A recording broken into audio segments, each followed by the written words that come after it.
Good morning, ladies and gentlemen. We are inaugurating the 4th Ukrainian Women's Congress on behalf of the organizers.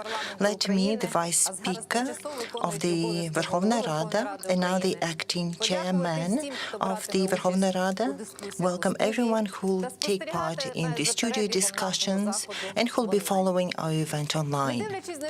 Despite all the changes globally triggered by the COVID-19 pandemic, despite the modern challenges and difficulties that humanity is facing and every country on its own, the women leadership is pacing ahead. We are witnessing global change on the political and gender map of the world. Inauguration of Maya Sandu as the Moldovan president, the first vice president in the United States of America, Kamala Harris, the youngest Finnish president, Sanna Marin, equally represented governments based on 50-50 principles in Canada and Belgium. This is the outcome of the women's fighting for their rights and the social demand for greater representation of women in politics. These are recent changes in the global politics. It's stopped being a men's business. The politics doesn't have a men's face any longer. When we draw on foreign experience, I'd like us to notice the breakthroughs we've made in Ukraine. We have successes to be proud of, to be spoken of. The greatest success of the year, despite the fears, reservations, misconceptions still present in the society, the gender quotas at the local elections have proven to be effective. According to the previous estimate, at the latest October elections, 36% were women. In Oblast Council, 28% of councillors are women. In Raion councils, it's 34%. The leading parties have brought from 34 to 40% of women into local councils.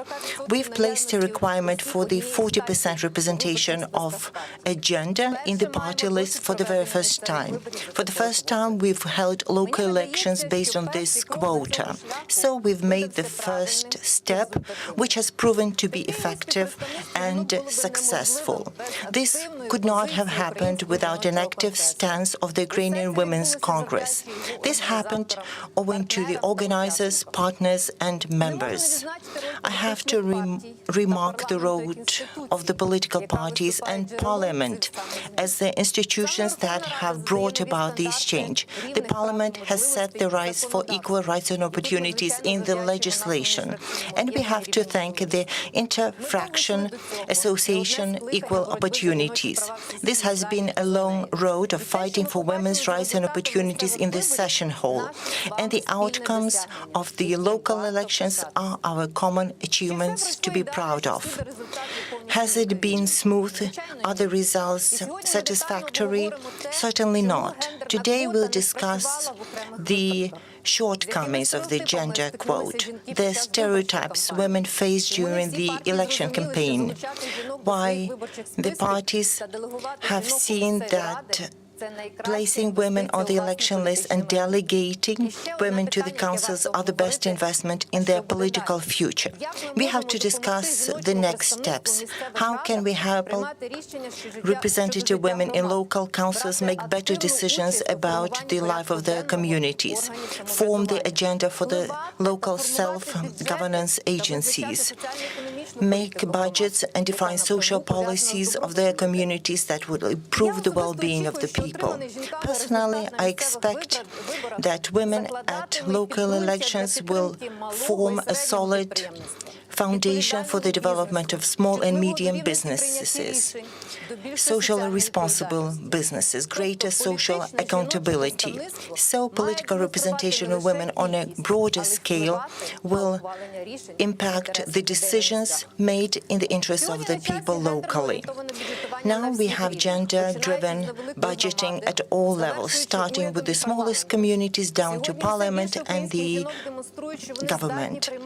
Women are are demonstrating that they can make accountable and sound decisions in politics as well as businesses. We need more women in boardrooms.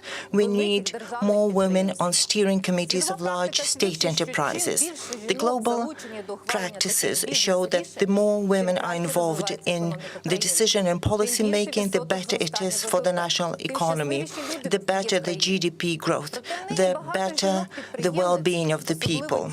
Yet, many women entrepreneurs having their own businesses, working for small and medium businesses, found themselves in the predicament due to the COVID pandemic. We have to help the women find their feet, find the energy and the strength to revitalize their businesses, rethink their businesses, drive them forward, as the crisis isn't only about hardship, it's about challenges and new opportunities. We expect to hear the Prime Minister of Ukraine, Denis Shmyhal, talk about the support for the business women. We hope he will give us an honest assessment of the situation and speak the words of faith in women who use their strength and wisdom to provide for their families. Many of them have lost their job, their family income. We'd like to hear about the government's action plan for economic support of women, gender-driven budgeting and social support for entrepreneur women, as there are more than plenty of instruments thereof: special preferential loans, closing the pay gap, different social packages for women who have their own businesses and also rear children, remote jobs, and a number of others.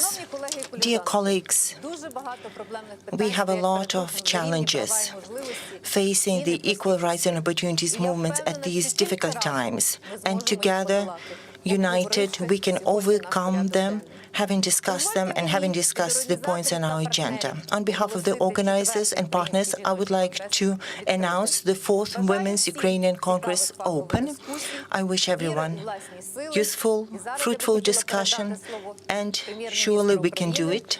Now I'm giving the floor to the Prime Minister of Ukraine, Denis Shmyhal.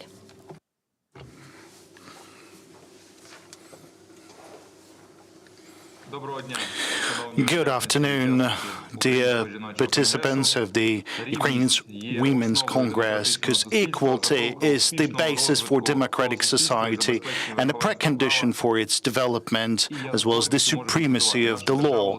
And I can tell you that our state is moving in that direction. We have managed to score a better rank in the gender report, and we are already the 59th place in that rating, taking into consideration the national statistics data and the equal possibilities for men and women in career progression, in terms of political rights and possibilities, in terms of the duration of life. And this is a wonderful tempo and rate for us, and our society shall continue with its development. 2020 has become a very important year in terms of identifying equal rights and possibilities for political matter and political life, as well as for the election process. In the electoral code, we have enshrined the best global practices, and we can already see that in terms of the results of local elections. The political parties had their quotas, 40%, at least 40% of the members of the political party should represent a single gender.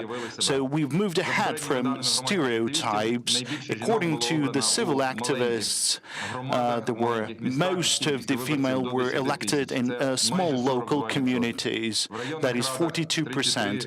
In Rayon's council, 37% are female, and then 37 and 28% are in other local communities. It's good that we start from the local communities. This is the social transformation that I was mentioning in the beginning of my speech. And together with the reform of decentralization, this will be a very important step for local development. The other issue is equal possibilities on labor market. this is already legally equal. In the same time, we have to work on the practical aspects of the equality of rights and possibilities in the business. And the Ministry of Social Policy currently states that only in terms of salary we have certain problems because there is a gap by 25% because of certain problems and certain issues with respect to the women, and this provides with additional challenges preventing Ukraine to become a wealthier nation. We've already proven that further increase of rights and capabilities will have a positive impact on all spheres, as well as the economic development of the country, particularly the index of gender. We have Iceland, Finland, and Norway. These are the leading countries in terms of the gender index. The political representation and the economic representation, the business capabilities, all of that will have to be protected in terms of the rights and possibilities for women. There has to be equal possibilities and equal chance for implementing your own potential. And in the end, I'd like to mention that this year, the President of Ukraine, Volodymyr Zelensky, signed a decree on immediate measures to prevent domestic violence, gender-based domestic violence. This is an important aspect of the state policy, and we have already discussed that with Yelena Zelensky, the First Lady of Ukraine. We have discussed the equal possibilities for women, men and women. We are cooperating on this matter. We're developing the mechanisms for preventing the domestic violence and the joint work of the state and civil organizations which are currently represented and participate in this Congress. This is a prerequisite for our success in solving the challenges that we might have in our country. So I'm very grateful to the organizers for working on these projects, because really capabilities drive the changes that we have. So have a fruitful discussion. Thank you. Thank you, Denis Shmyhal, for his involvement in our Congress. Dear friends, in a couple of minutes we'll start our first platform to do with the political engagement of women and the recapping of local elections. I'd like to wish everyone every success, a very successful Congress. And first of all, let me wish health to all of us, and Maria Ionova, my sister, Svetlana Wojciechowska, who will meet online in a couple of minutes. We'll start the first discussion platform in a couple of minutes. Thank you very much.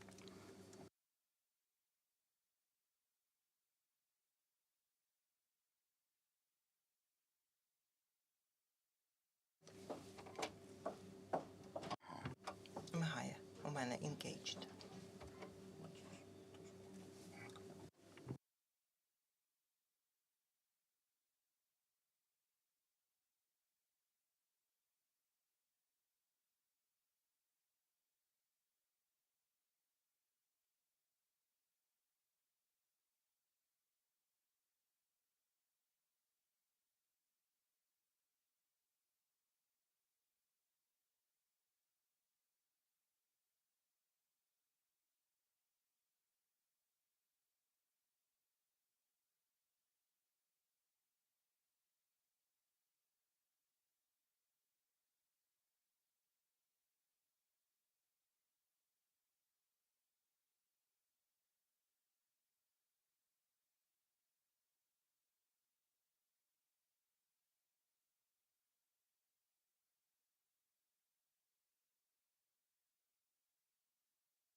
Чу, як ж казала, що нічого більше.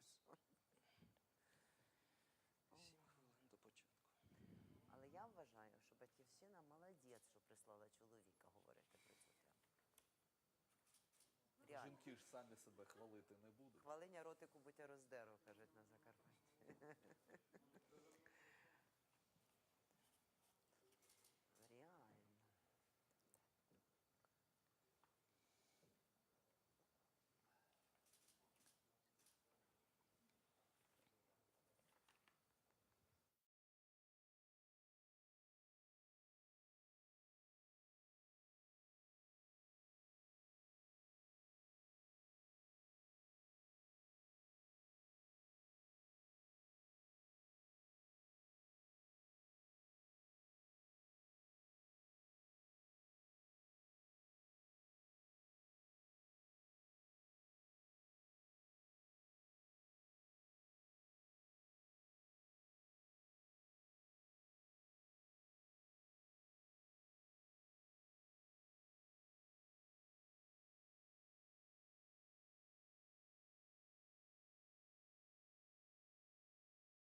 Вітаю всіх, хто Welcome доєднався everyone до 4-го who is українського жіночого joining the конгресу. 4th Ukrainian Women's Congress. I'm Valery Kalnish, and we are starting the first panel to do with the election environment in Ukraine. The new local elections have been held under the new set of rules, providing for greater representation of women in the elections. And I'll start by representing the participants of this panel. Євгенія Кравчук, Evgenia народна Kravchuk, депутатка the України, MP of партії «Слуга Ukraine, народу». the Вітаю. Servant of the People Кіра Party, Рудик, Kira теж Rudek, народна депутатка also України, an партія MP of «Голос». Ukraine, Вітаю Party вас. Holos. Івана Welcome. Климпуш-Цинцадзе, Ivana народна депутатка Klimpуш-Цинцадзе, України, MP of партія Ukraine, «Європейська Party солідарність». European Добрий день. Solidarity. Сергій Welcome. Соболєв, Sергій народний Соболєв, депутат, MP фракція і of партія Ukraine, «Батьківщина». Вітаю. Батьківщина, Вікторія Homeland Глущенко, Party, Вікторія членкиня Глущенко, Центральної виборчої member комісії. of Central Electorate Committee. Welcome. Чекаємо на підключення, буде з нами ще expecting a дистанційно feed Ієн Вудвард, From директор Ian Національного Woodward, Director of the National демократичного Democratic інституту в Institute Україні, in Ukraine, і Олександр Клюжев, and добрий Alexander день, Klyuzhev, старший welcome, аналітик громадської senior мережі analyst of «Опора». the civil network Перше моє питання Opora. буде до всіх. My first question is addressed to everyone. It's the Як я same сказав, question for восени everyone. цього року As I відбулись mentioned, у нас this місцеві fall вибори. we held our Вони local відбулись за новим elections кодексом, under the який new враховує code, гендерну incorporating a gender Це великий quota. успіх.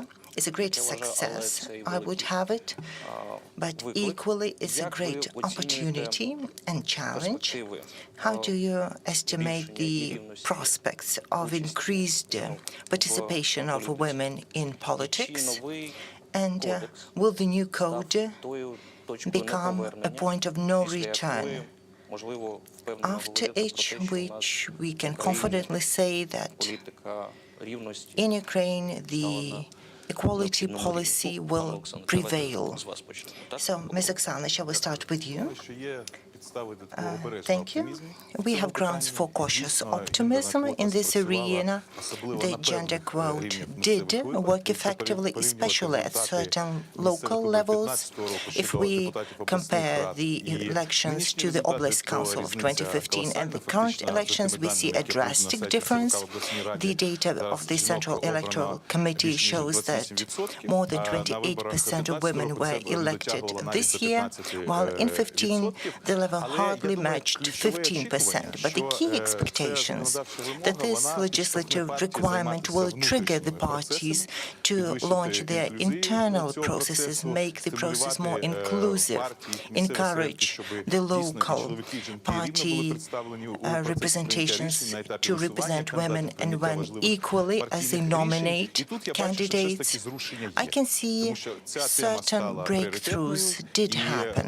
This did become a priority issue, and with a few exceptions, the political party did pay attention to the matter, and as well as formally complying with the legal requirements, made extra effort to make sure women were duly represented. But I perceive a certain threat.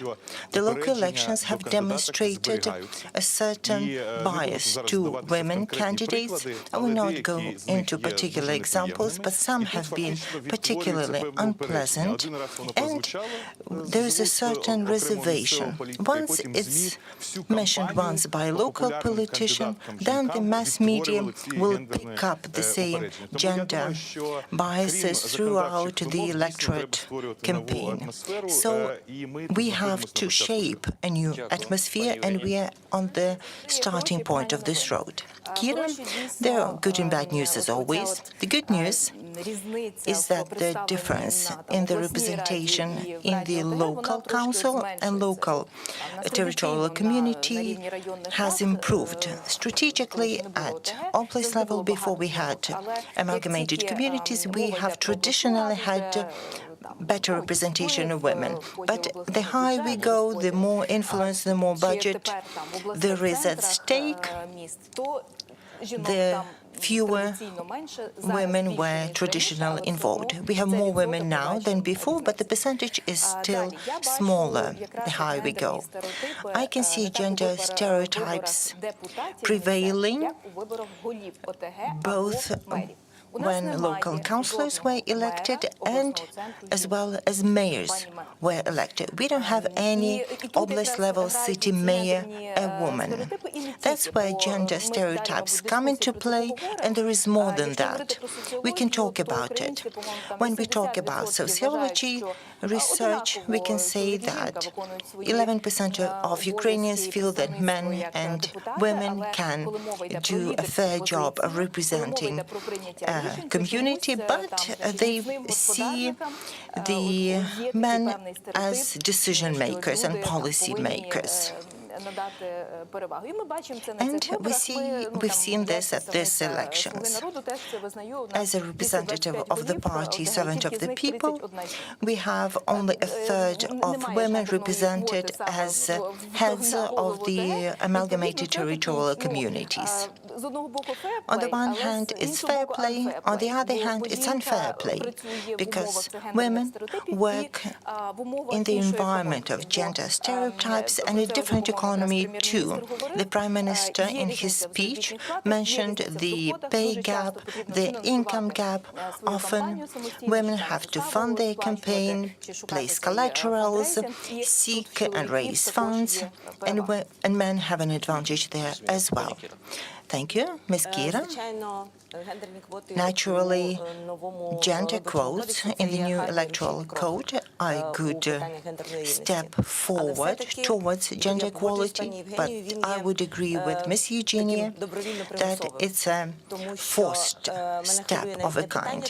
I'm not concerned about the number of winning women candidates for the mayor positions and for the head positions, but those who ran in the race.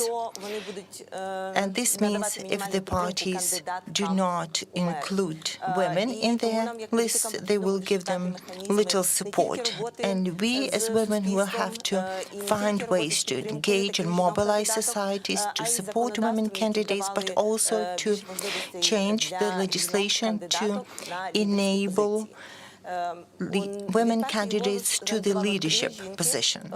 There were 3 women candidates for the Voice party in Kharkiv, Kherson, and Donetsk and Odessa, and these were the only women candidates to the mayor positions.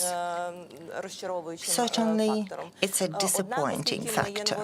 Still, we are a new party. Our parliamentary list was also built based on the non-existent then gender quota. I'm proud that in Parliament, out of 20 MPs, we have 9 women. And I can tell you that as for the quality of decision-making and the involvement in the fraction,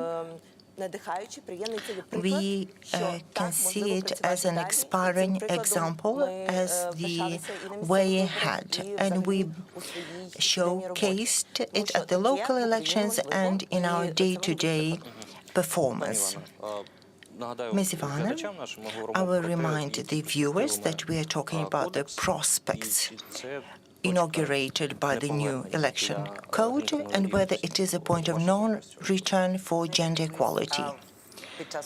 Once, during a visit to Ukraine, Ms. Madeleine Albright mentioned that we have to continue persevering to ensure an equal society and protect women's rights. As soon as we stop doing it, everything will go to the way it was before.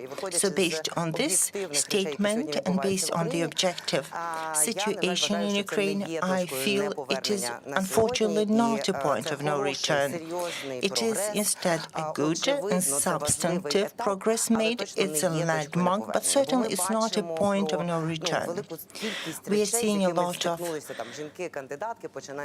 events that the women candidates had to deal with, the skeptic attitudes, certain prejudices in society. When we formed our party list in the Transcarpathian region, the men from the party said, where can we find the active women wanting to go into politics? We did find them, and there were many of them. They were most capable and able, but the prejudice still persists among the people who have the right educational background and have become successful in their field.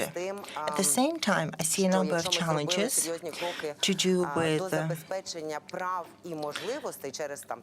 the assurance of rights and opportunities that have been stipulated in the new electoral code, we haven't done the same to protect the outcomes. And now we are seeing women forced to file their rejection letters, their waivers, waiving their rights in favor of a male candidate. So these waivers, these dropped-out, have to be legislated to protect the gender quota. That's something we would need to discuss at the parliamentary discussion. We need to protect the outcomes.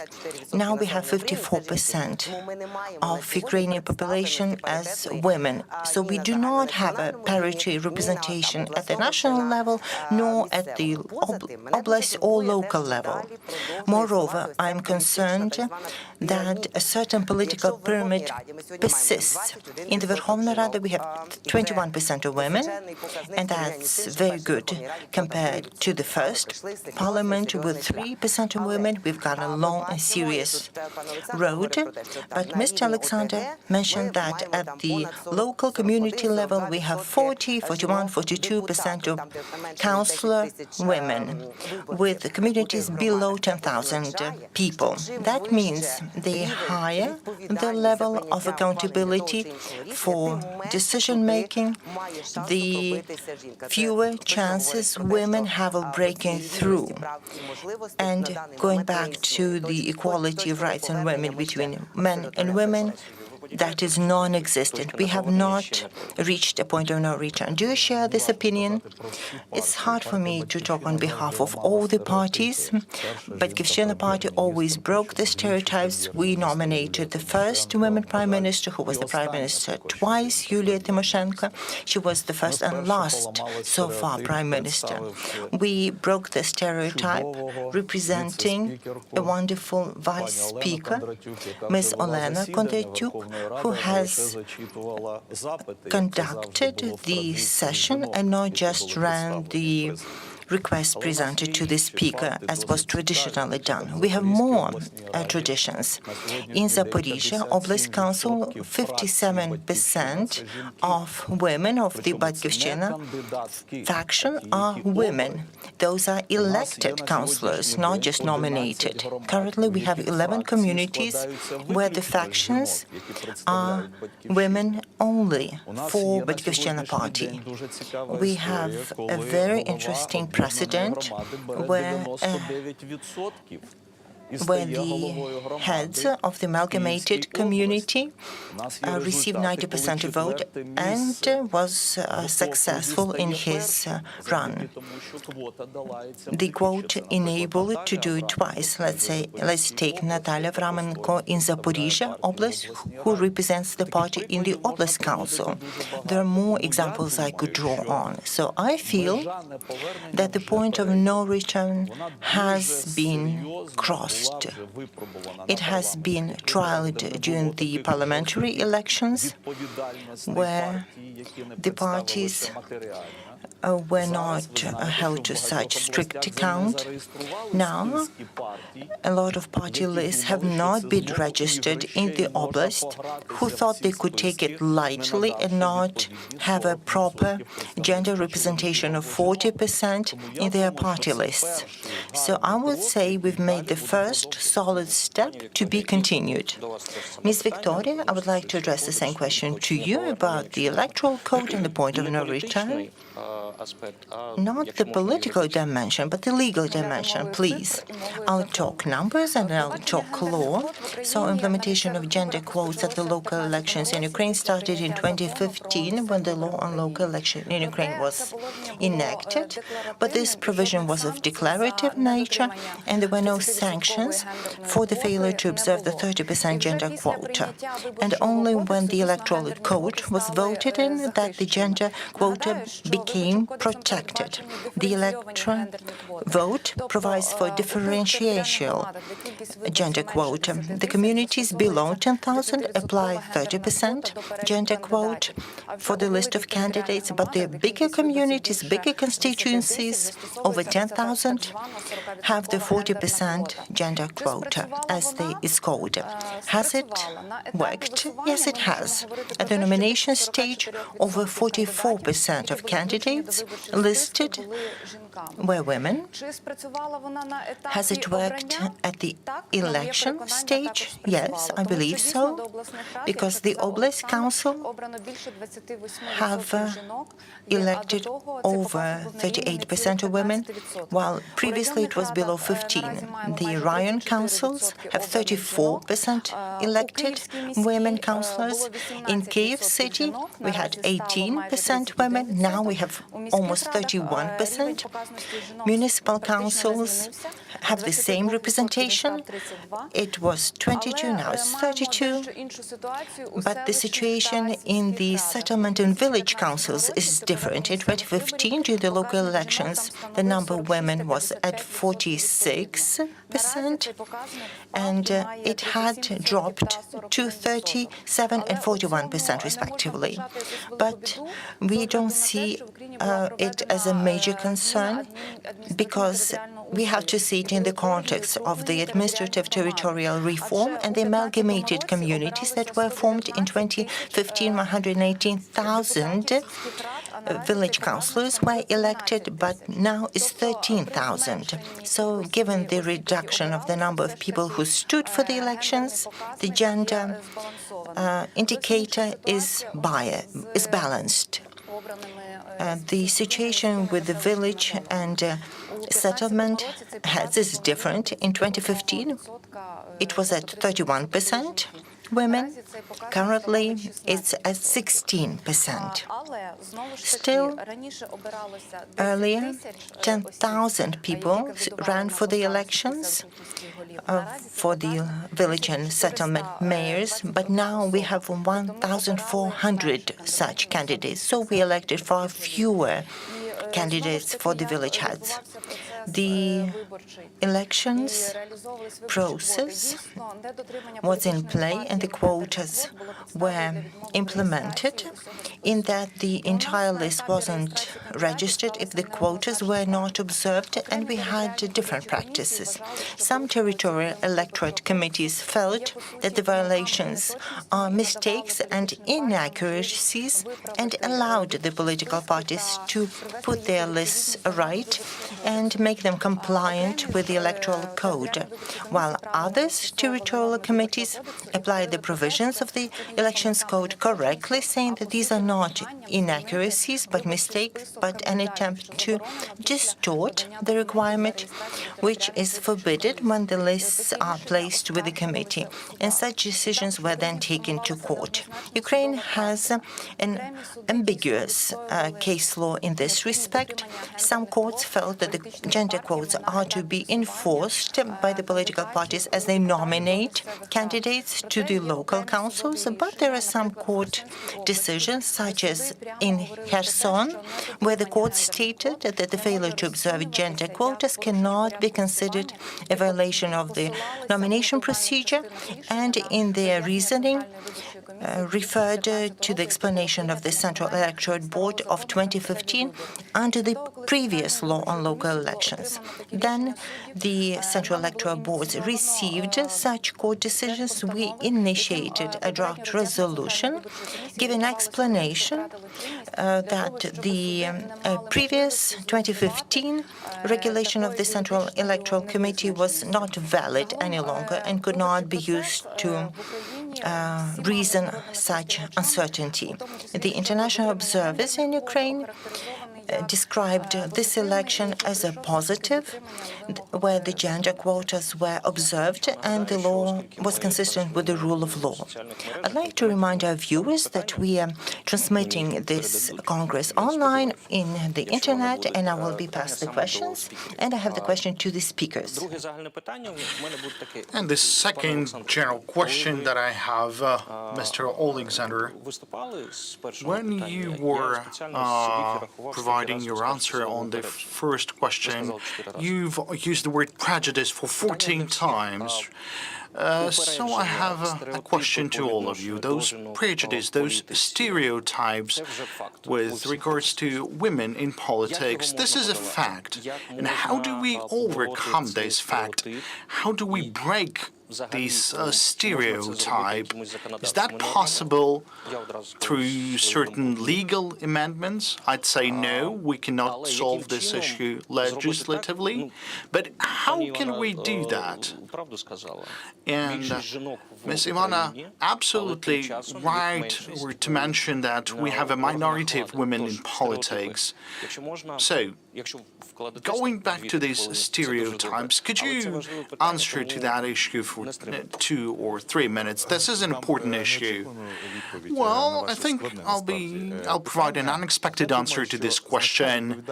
I think the largest responsibility for spreading these stereotypes is on those experts and politicians who declare something in the words like supportive certain electoral processes, but they're using those stereotypes in the elections practically. I'm not going to go into details, but before the electoral campaign, we had a number of situations involving the party leaders who said a few words or regarding the women candidates, and there were certain comments on that. Of course, they explained the words of gratitude or sorry for that, but still, there were certain comments in the mass media, even before the official electoral process started. So we had the mass media, we had all these experts, and they were keep mentioning this. So instead of starting the programs and starting the promises, really, they try to assess the women candidates facing those challenges in the context of those previous aspects. So there has to be a responsibility on the part of proactive members of the society in order to not to have any discriminative statements. And then part of the mechanisms are in the official sort of area.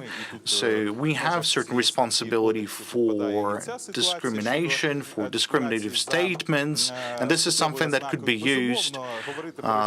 Gender-based discrimination, this is also a provision that is provided under the legislation. But speaking on the mass media, speaking on the political statements, we could really start finding the responsible people. Like before the second election on the 22nd of November, we can already see a lot of black comments, so to say.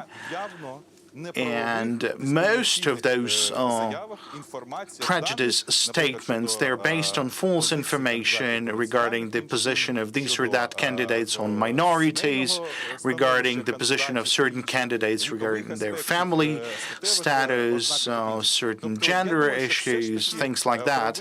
And therefore, I do believe that there has to be a legal mechanism to resolve this situation, but social mechanism should be the one to play the key role. Can we overcome this problem only through legislative mechanism? Of course not. And Alexander were very true to mention that there is a criminal mechanism, there is a legal mechanism we could provide, we could use, and there could be many aspects involved. What do we need to do? Well, definitely there has to be the personal examples on part of the women's, starting from all the way to the territorial communities. They have to protect themselves. They have to become an active force, demonstrating their example from the very smallest village. Like then the women would be elected as the member of the regional council and so on and so forth. The other challenge we have is becoming a PM is not enough. You need to have a proper position, either a secretary of the council, regional council, and this is really a demonstration of the fact that we have a successful women elected to different positions of power, and this could be demonstrated as the example for others. And I can see really certain stereotypes and prejudice on the part of women as well, including those who compile the party lists for MPs. Why the women are against the women? As were already mentioned, where do we get so many women? And I've heard this from women politicians. Really, it may be not the right thing to mention on the Women's Congress, but we can see that some of the women in politics, they also demonstrate the prejudice if they are not given the chance. Now imagine how difficult it would be for a women candidate to acquire a position of power. And what's your recipe to fight the stereotypes? Well, before becoming an MP, I was the head of a large company, and I was trying to make sure that there were more women in the leadership of IT companies, and the recipes are quite universal globally. They could be used for politics as well.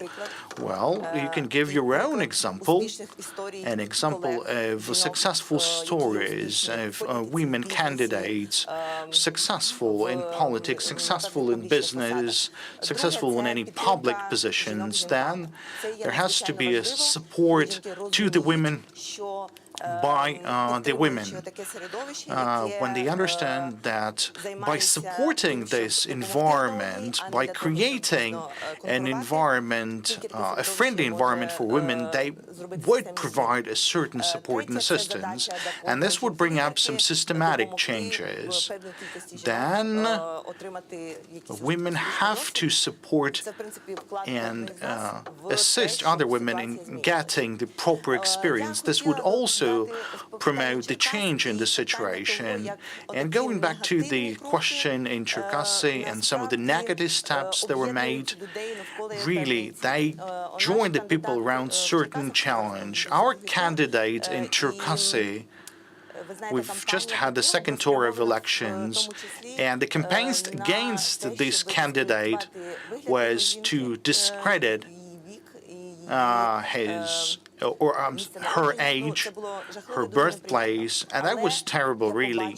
But I saw this support from a lot of women's organizations around Ukraine, from a lot of women in Cherkasy, and they were telling that this is wrong, this should not be happening, this is the dirty political campaign, and we want to use this opportunity to prevent the support to the candidate who's using these dirty technologies. So this is really an important issue. This is a step ahead in this process, and we can have more steps like that. Great. I've already counted for 4 major stories: personal story, legislation, support of the women by the women, mass media, things like that. Anything to add on your part? Well, I do believe that part of the responsibility is in the field of legislation, but only part of them, because those quotas, they're only temporarily, because they would allow the society to become normal, kind of a transitional period tool. to help proper representation in different local governments. But there has to be a greater responsibility for sexism, because this is something that is not properly regulated or implemented in the legislation. There is no penalty for that. Then there is no unity or not sufficient unity on the part of the women in terms of electing on these or that issue on certain decisions. I remember Maria Ionova and Svetlana Wojciechowska during the previous parliament. If we heard any sexism expressions, then we tried to respond absolutely immediately. Today, if we want to respond on the part of the infraction chaired by Equal Opportunities, so now they don't have either the mandate or the readiness to take this responsibility for offering a harsh response to any sexism impression. So we are lacking this harsh and rapid response to any sexism statements, because I personally faced sexism statements not only in the social network or in the virtual environment. I faced with this sexism impressions from one of the MPs, and there was a harsh response on the part of the Interfraction organization, and at that time a lot was speaking in support to the gender equality. But nobody, I mean, only two of the people made a public statement saying that sexism is something that should not be allowed, because they were afraid of the MP who actually allowed himself to make this statement. So it's all about the personal position. It's all about the need to change the cultural aspects of our society. We should have really an effective mechanism of countering these situations. Speaking of the personal examples, during the previous parliament we had only 12% of the women, and I kept asking different people, like, how many women do we have? And they were saying something like 30%. Why? Because those women, they were doing more jobs and there were more work than their counterparts, the male counterparts, because they wanted to show the example for others. They want to lead the way for other women. And one more thing, I believe that mentorship, the female mentorship, and mutual support in between of the women, this is really important, because we're not mentioning that a lot depends on partnerships. A lot depends on the situation in the family, because the women have to work in two shifts. They have to take care of the family, of the kids. There has social work to do, which is something that male partners are not doing. So this also helps to break the stereotypes. So we have to understand that men have to take more responsibility in the family. And a question to you regarding these stereotypes. I think the political party Batkivshina, they have no stereotypes like that. The leader of the party is a woman, so I guess you don't have any problems with the stereotypes. I think yes, because you need to give a personal example. You have to show how to select a woman as the leader of the political party, which is not the case for the other political parties and the fractions in the country. And I believe we're giving a right example. But speaking on the legislative background in support of the gender equality, in some cases people say, well, yes, we've already established the gender equality, but there has to be a certain money paid for the election process. But look at the average salary for the positions occupied by men and women. This is a lot of work to do, because in private business there is a competition. While talking about the public positions or state-owned enterprises, the situation is absolutely different. And when somebody is saying, why do we have not too many women running for mayor's election, look at the amount of money they have to pay in order to join the election process. But the same situation we had in many areas. Really, whenever the women would have a possibility to be active in their political career while having to spend a lot of time for taking care of the babies, especially in case of the small babies, we have really a lot of important issues we need to regulate in the field of legislation in order to ensure an equal possibilities for women to join the parliamentary campaigns and other campaigns. And I will not forget that there was a meeting with the Speaker of the Indonesian Parliament, and NDI was one of the co-organizers of that event, and I was sent to deliver a speech before the Indonesian Parliament. So when I entered the room, out of 200 people, there were only 10 men. The rest were women. And I was really surprised. Could that be happening? No, it's just that women are very active. And finally, we got the gender quotes in process. But look at who we have in the room. And after 15 years, their Speaker of the Parliament is the man, while the Speaker itself is the woman. So we need to break these stereotypes by active promotion of women into the politics, by preventing any possible questions like, okay, you're a woman, you cannot be a president or a speaker or something. So we need to break those stereotypes with our own personal examples. Well, really, the Ukrainian society is heavily burdened with a lot of stereotypes. This is why we have the sexism. And the electoral code prohibits any information, prohibits any sexism in the course of the electoral campaign. It prohibits also the discrimination. Although it's a declarative provision, there is no penalties involved. There is no official statement, official identification of the sexism.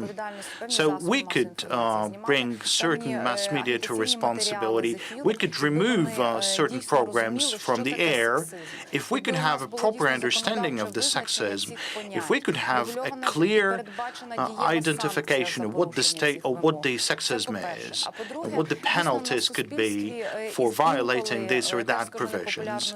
And sometimes even the women are making certain actions which are sort of sexist, and they were facing really difficult challenges in the course of the election process, and some women were speculating on that. We all heard about the incident with certain territorial electoral committees in Ternopil region when one of the civil organizations stated that they were refused to be registered for using the feminative words. And I had a personal conversation with the public representatives and making sure that there was not a case, and they were registering the candidates no matter the wording or the phrases that were used in the registration paper. So we need to clearly understand that gender equality is something that is absolutely normal. It's not any sort of an aggressive misdemeanor on the part of the active female. We have to explain people. We have to introduce changes into the legislation. And the next question goes only to women, not the men. Ну, це позитивна така дискримінація. Так, So we'll have positive discrimination in here, affirmative discrimination. I'd like to say, in no relation to Serhi's statement and in no connection to Batькivshchina, a woman leader is not an automatic premise that this party follows the equality in gender parity. We have to analyze the number of candidates nominated and elected and the party atmosphere. So I'd like to challenge this statement. Women leader is not a 100% guarantee. I don't feel so either. So, well, it's not connected to the particular party. Still, I think we have to take each one separately and see what the party does and raise this in the social perception of men who follow the policy of gender parity. The representative of the Central Electorate Board mentioned it correctly about the legislation and the due response of the National Board for broadcasting. There's a draft on the sexism in advertising. It was registered by the representatives of different party factions.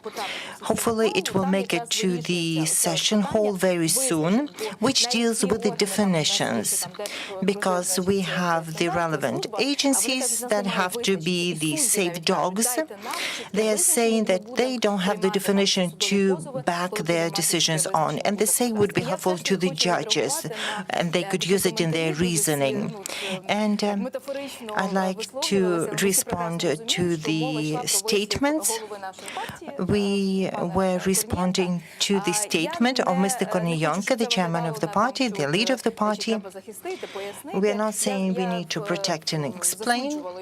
I condemned his statements, and he did apologize. Still, I'd like to give you a few numbers. Let's look at the cases. Among the parliamentary parties, we have the best number of women candidates. Only Nash Krai has a higher ratio. So we have the highest quota in parliament at the local elections. As for parliamentary ratio, Dan Holos has the lead. But our faction also has a good representation of women in parliament. And let's be honest, there was a struggle in the committee about the gender quota. There were some amendments trying to change it for 30 or for 70, initiated by various parties. I suggested 50-50 ratio. It was followed by a hype in the social, and we ended up with 40-60 ratio. And Alexander Korniyenko supported the 50-50 ratio. He's not here, so we can't have his say on this. I have the following question, addressed to women. I hold you as successful women. You have made a success in politics, but let's talk openly. Personally, what obstacles did you have to overcome on your political career, on your political way? We won't name names here. That would be the right way to do it. But how did you make a breakthrough into politics? How did you manage to make your successes?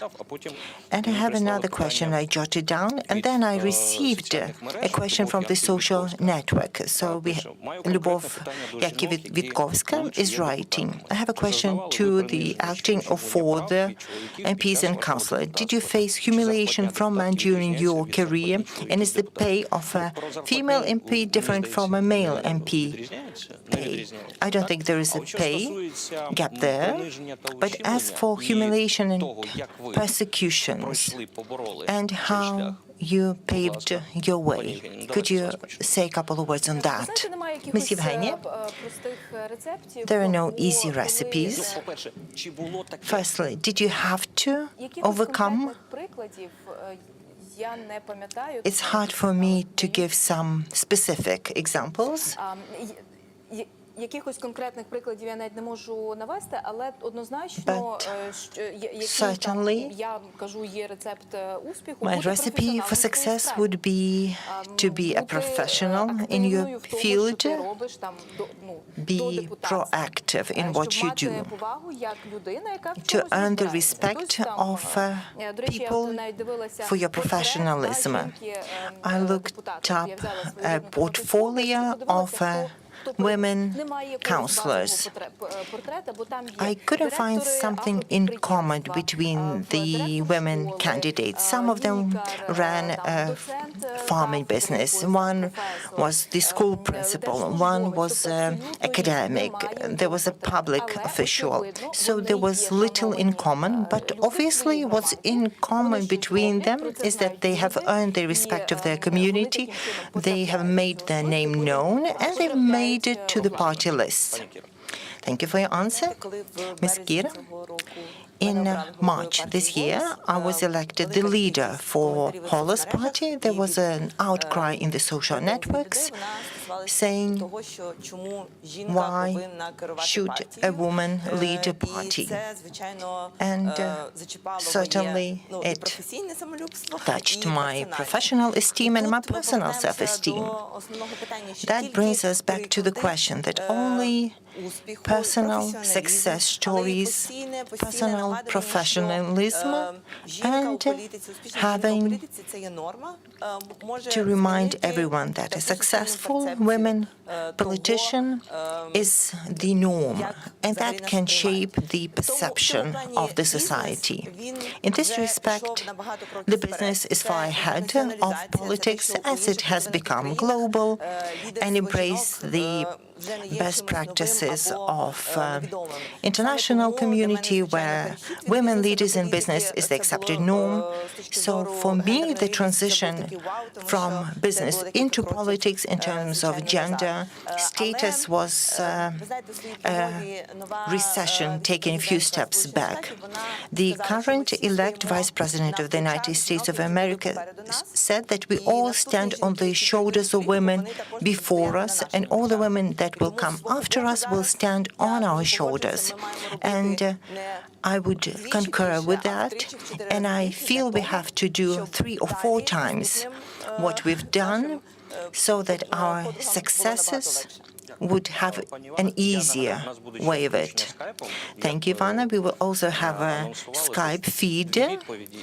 So let's take 2 more answers, and let's have the feed of Ian Woodward, who'll join the discussion.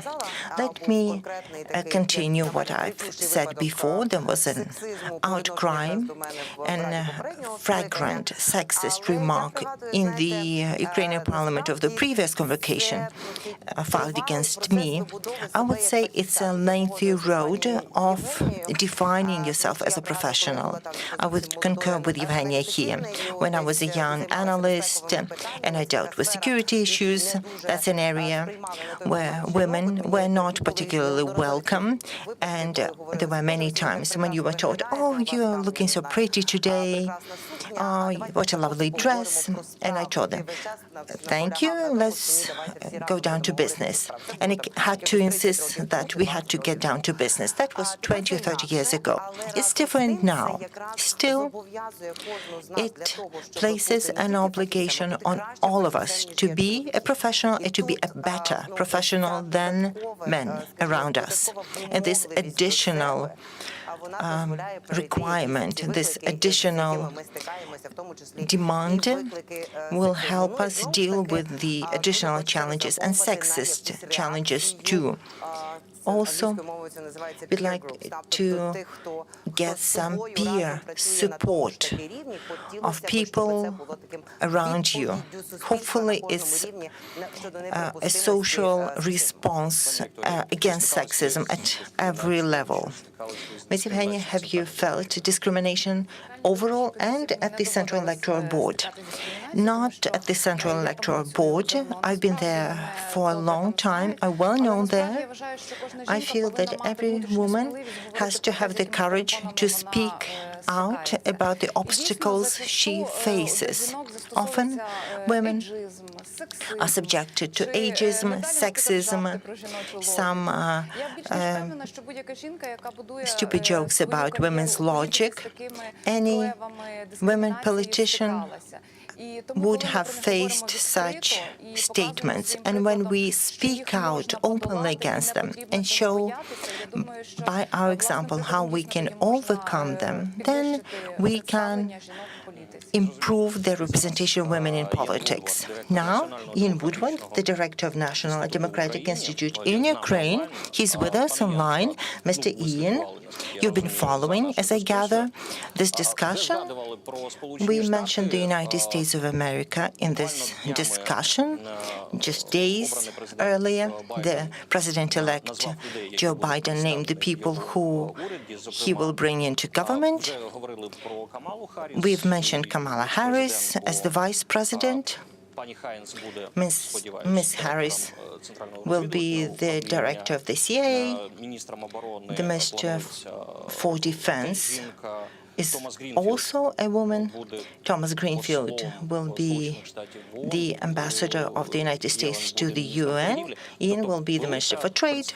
So there is a high representation of women in the new government. In your opinion, how do you perceive the Ukrainian situation, the election?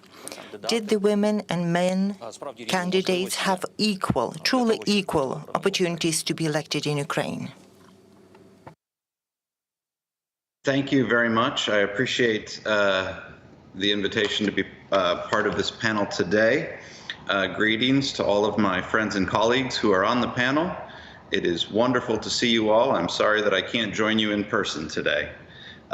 Before I answer your question, I'd like to make sure to thank all of the donors who have made this possible. USAID, Canada, Sweden, the Foreign Commonwealth and Development Office of the UK, and global communities. Thank you very much for the support that makes today's Congress possible. In answer to your question, there is a lot to be proud of when it comes to women's political participation in Ukraine. However, there is a lot of work still to be done to create that genuine equality that you mentioned in your question. There's a lot of work to be done when it comes to making an equal playing field. The 2020 elections in Ukraine have become an important reflection point. As Ukraine continues down its democratic path, there's a lot to think about. Thousands of new councils with expanded powers are about to start their tenure, and with them is the largest group of women ever elected in the history of Ukraine. So gender quotas worked, and they worked all across the country, and that is fantastic. For those who made this progress possible, there was mention of the work of Parliament. There's a lot of kudos there. It may seem like it's been a long road, but there's more to do.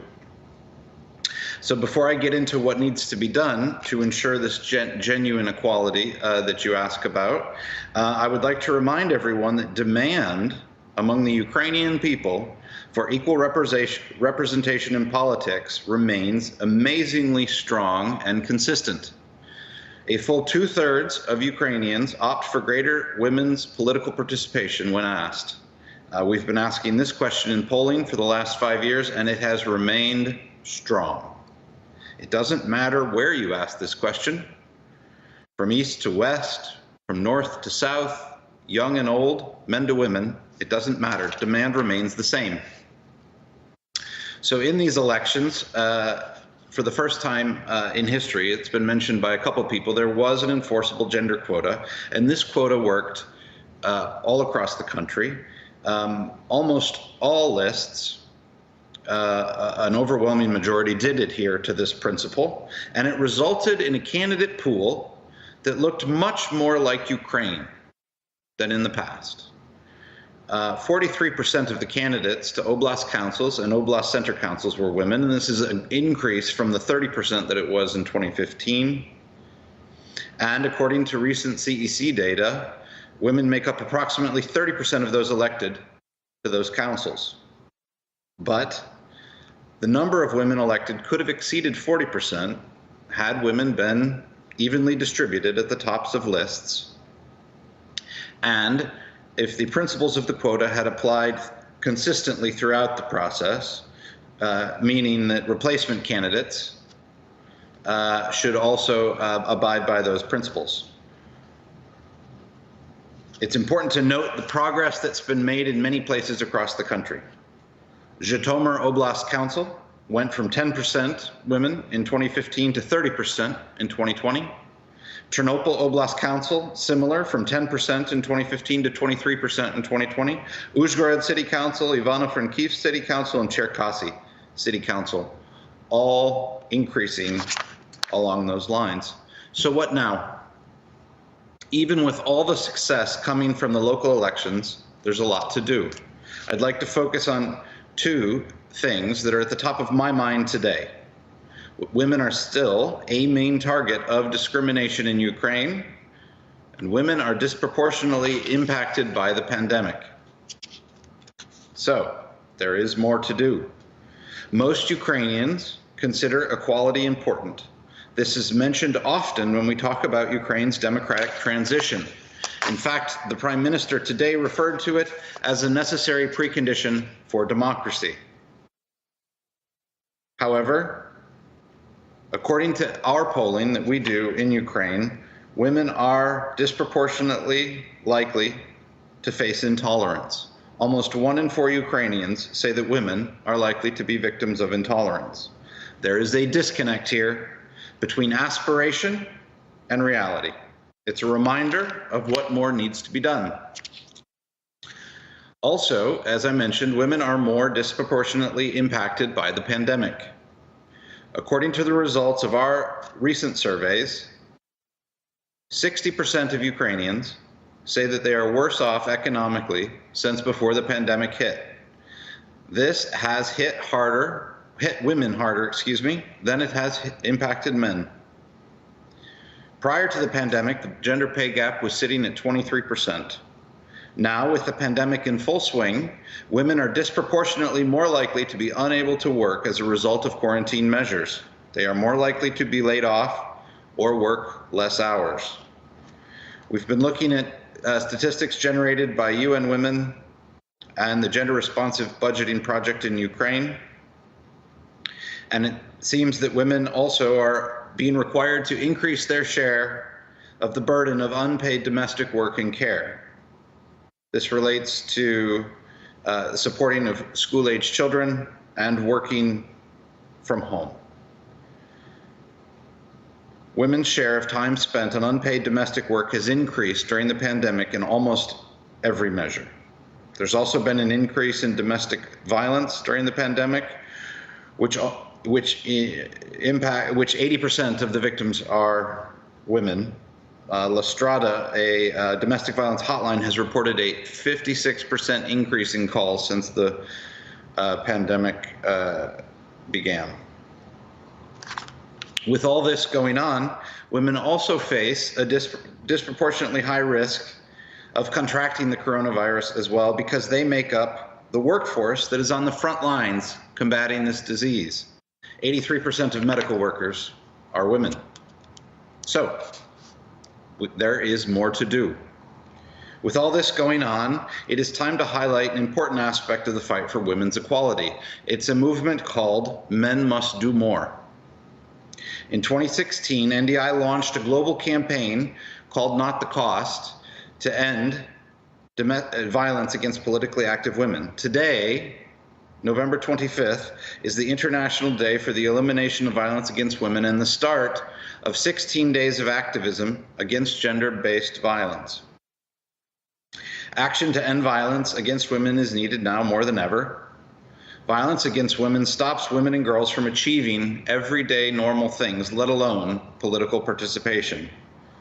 The progress has been slow, in part because women have been asked to be the leaders of their own liberation. COVID-19 has made violence against women the shadow pandemic. Without women's participation, the recovery will not be as coherent and will not be as successful. That is why the year of our theme this year is Men Must Do More to prevent and end all forms of violence against women. With privilege comes responsibility, and I encourage all men to use our responsibility to promote gender equality and speak up against violence against women everywhere. There were a couple mentions of Vice President-elect Kamala Harris and of the cabinet that is being formed in the United States. I'd like to make a comment about that. While both of our nations still have a long way to go to ensure gender equality in political life, today I think we can celebrate progress on how women's voices and leadership are making change. I talked earlier about the amazing gains here in Ukraine, where there are now more women elected than ever before in the nation's history. On top of that, there's another historical achievement that came just a week following Ukraine's local elections. Kamala Harris was elected as Vice President of the United States of America, shattering a glass ceiling that has stood for the entire history of my country. She is the first woman elected to that post. She is also the first Black and Asian American person to be elected as Vice President of the United States. But like work in Ukraine, there is more to be done. Kamala's mom said it best when she said, "Kamala, you may be the first to do many things, but make sure you are not the last." I'm inspired by her victory. She is a true leader and passionate gender equality champion. I hope that her victory serves as an inspiration to women and girls, not just in the United States, but also here in Ukraine, where many women like Kamala are breaking new ground and becoming leaders for the nation. Finally, I have a couple recommendations, as there is more to be done. First of all, I would like to encourage the Verkhovna Rada to amend the election code to ensure that the balance between men and women on party lists is maintained in the event of candidate withdrawal or replacement before or after the election. This is a simple legislative fix that can be done to ensure that these principles apply throughout the process. And my other recommendation is to political parties in general. Involve women in party activities and improve their and support their ability to run for office by providing the training and the resources needed prior to, during election campaigns. Mentorship was mentioned by Ms.